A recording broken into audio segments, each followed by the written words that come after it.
he used to go up there and people would give him money. Like at this point, he'd get hundreds of dollars to go uptown to just bring back pairs, and people would be like, I don't care what you get me any color. I don't care, I just want a pair. Went out there originally, my cousin, he lived in the project buildings that the store was located basically behind the buildings. There was a guy named Olaf, he was doing these shorts. He basically had ladies in the building sewing the shorts up for him, like his friend's aunt, his friend's grandmother. That's how he started out. You know, he had so much, like when you went into the store, you remember how it was all laid out. There was shorts everywhere, almost like it was a mess of shorts everywhere. The funny thing, when I was taking those trips to go out there, you know, when you play ball, you know, they have certain colors that were available. At least that's what I thought, you know, but once I actually went out to Harlem, and you see everybody walking down the block, you have people with pink and white pairs, you got people with, you know, green and whatever other color, you know? So it was it became a fashion thing as well. Growing up in Queens, man, it was a part of the culture, man. They were everywhere.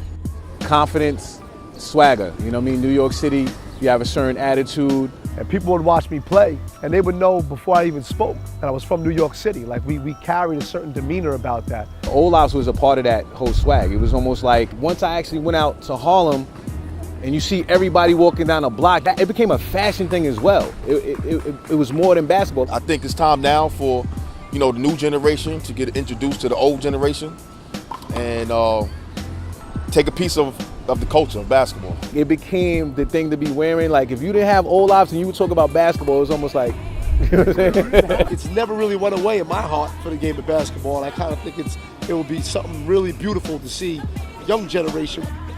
I was actually looking for a pair for my son, you know what I'm saying? And I couldn't find them anywhere. Like literally for like a nostalgic reason to think about how awesome it would be for me to have had them and play professionally, and then my son to kind of have them and kind of come up and be a part of that culture. Everything that's coming back right now is the 90s is all coming back. Like everybody, the Ewings came back, the throwback jackets came back. Like Jordans, and everything is always coming back retro. When Wiz brought it back up to me, right, I had to pull a call over. I'm like, man, this could be fun, man. This is a business venture. Then we just kind of started building from that and just becoming like, here we are now, like trying to really grow and do this.